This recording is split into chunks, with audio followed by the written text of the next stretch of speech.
Afghanistan, India, and the United States, looking at ways we can encourage stability and development there. You look at Pakistan. I think all of us, including the Pakistanis, believe that a stable, democratic, secure Pakistan is in everybody's interests, and how do we move towards that situation. Even on Iran, you look and you see that for commercial reasons, India has decided to cut back on its oil imports from Iran.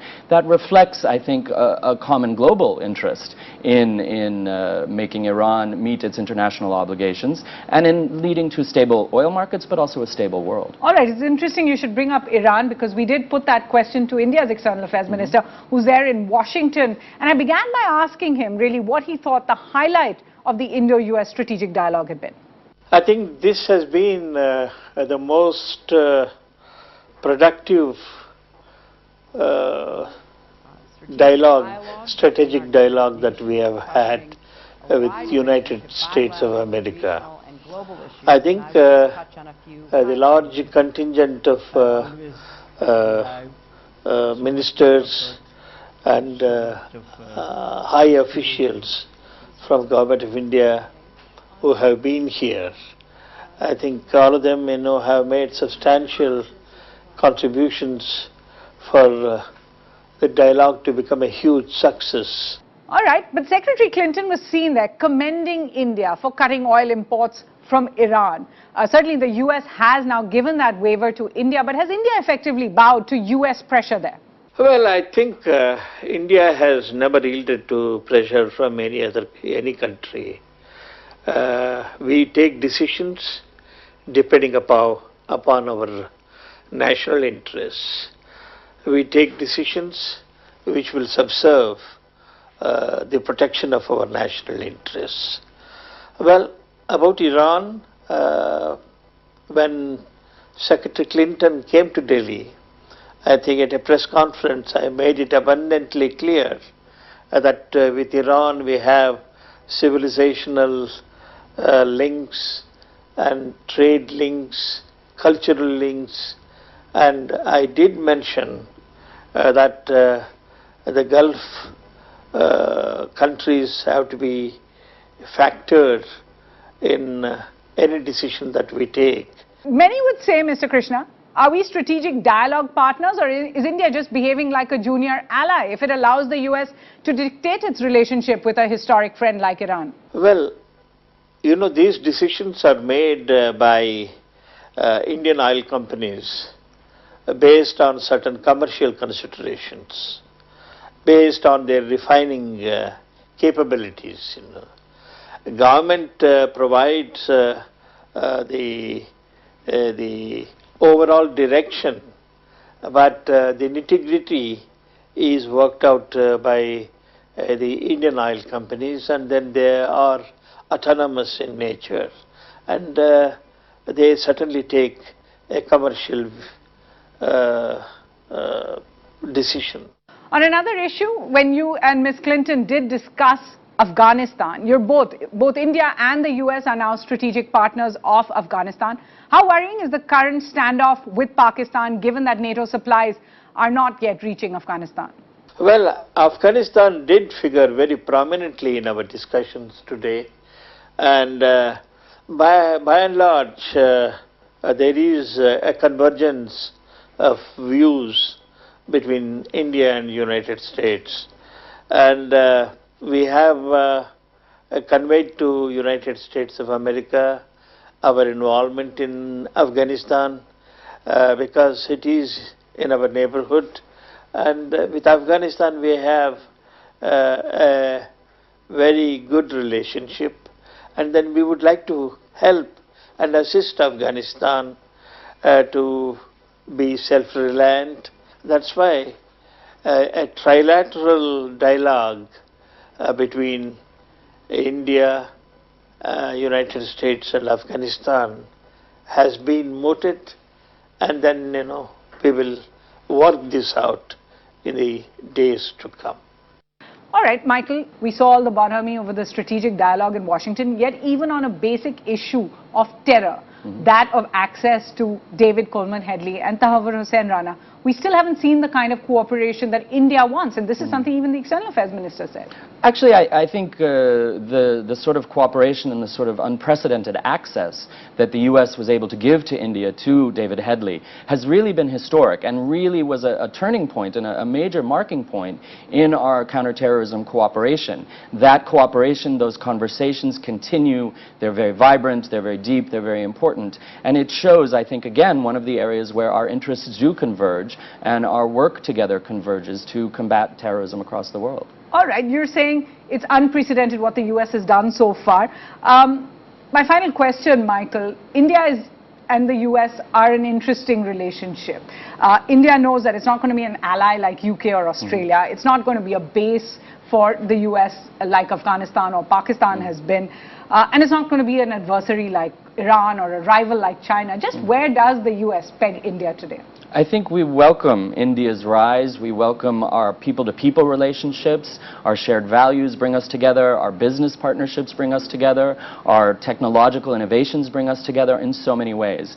The Obama administration has been very clear from the beginning that we look to work with partners across the world in order to help solve all of the challenges that all of us face together. And India is an incredibly important partner for us as we move forward. It's one of the defining partnerships of the 21st century, as the President has said. You've called it defining. Even so, is it an irritant that India doesn't necessarily get on the page, particularly with countries like Iran, particularly even with China? No, I think the Secretary of State said very clearly in Washington this week, we understand that India has its foreign policy, it has its interests.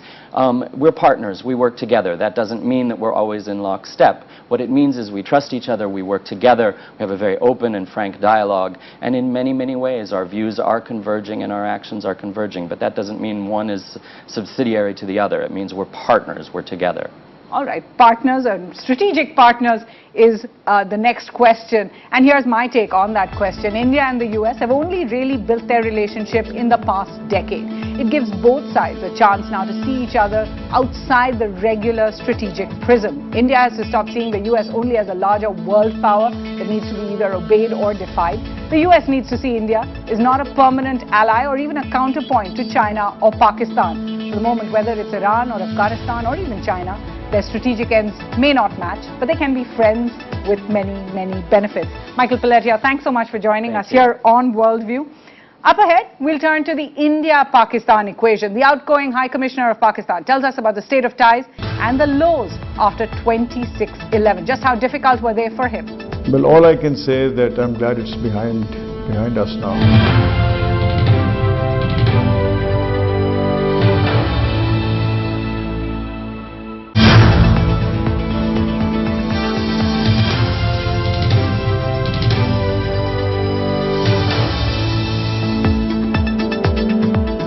Welcome back to Worldview with me, Suhasini Haidar. Now, it wasn't just a big week for Indo-US ties, but for another round of India-Pakistan talks as well, as Defense Secretaries spoke about Siachen.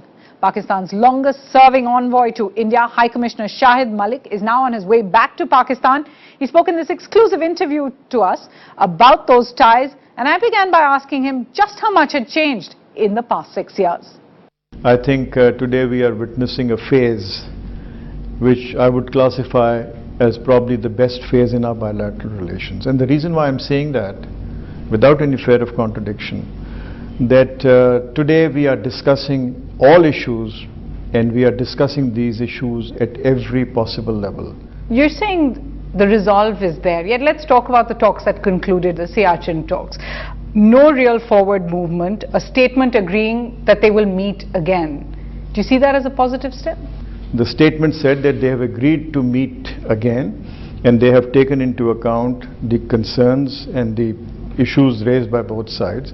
So that, I think, is a fairly positive statement to come out of it. The question many would ask, given that India has the strategic advantage, it's Pakistan that is asking really much more for the troops withdrawal from Siachen. Why doesn't Pakistan just agree to authenticating the troop positions on the ground? You see, authenticating the present position, because Indian forces, troops occupied the heights.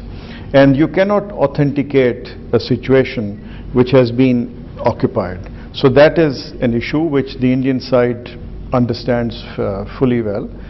We have to allay Indians' concerns, we have put across certain proposals which should take into account all the concerns that have been expressed. The reason I ask that is because 1992, even 2006, we saw the two sides coming quite close in their positions on Siachen. Is the problem really not a diplomatic one? Is it that the militaries of both sides just don't trust each other? I was present in the 1992 November talks, October, when they took place in Delhi. We were very close to signing an agreement. In fact, all the whatever was required to sign the agreement was all there. We had our own people on the other side. I wouldn't say that militaries on both sides. You see, you must have read the recent statements made by the army chief from Pakistan repeatedly on 2 or 3 occasions, and he has talked about the need for an early resolution of the problem. On the contrary, such statements have not come out from India. The question really, has the perception changed inside Pakistan? For many years, the perception in India has been that Pakistan sees India as, quote, enemy number one. Do you think that perception has changed in these years that you've been here? The perception has changed in Pakistan. We do not perceive India to be, as you put it, enemy number one. We are wanting to take, forward movement on every possible issue. And today, as I keep telling my Indian friends, that everybody in Pakistan today is on the same page as regards improvement of relations with India. You were here during the Mumbai attacks and what followed after. The question really, was it very difficult for you personally as a diplomat to be here representing Pakistan that was really in the spotlight, a very harsh spotlight, for a possible role in the Mumbai attacks? Well, all I can say is that I'm glad it's behind us now. Yes, it was, I wouldn't say it was a difficult time, but it was a period that one had to put across one's point of view, try and convince people that, well, of course, the people originated from Pakistan, but it does not necessarily mean that the state of Pakistan was behind this. Do you think that perception has really gone? Because there's still much disappointment in India about the lack of progress in the 26/11 trial in Pakistan. These are all procedural issues, but you also need to keep in mind that the people, those who have been arrested in Pakistan, they have not been granted bail even for a single day. That shows the commitment of the government of Pakistan. The reason I say that, because court procedures on one side, you were in Islamabad 2 years ago when the promises were made to the Indian Home Minister to fast track the case in court, to go after the masterminds, more masterminds in the Mumbai attack trial, and to hand over those voice samples that India had been demanding of those who have been held for that trial. The question really, it seems as if Pakistan has not made good on the promises made by the government, leave alone the court. No, that's not true. I'm sorry, I don't agree with you, because yes, I was present in those talks when your Home Minister visited Pakistan, met our Interior Minister, and whatever was promised, we have delivered on that. You should also be looking at the positives that have come out of various discussions. Look at the trade,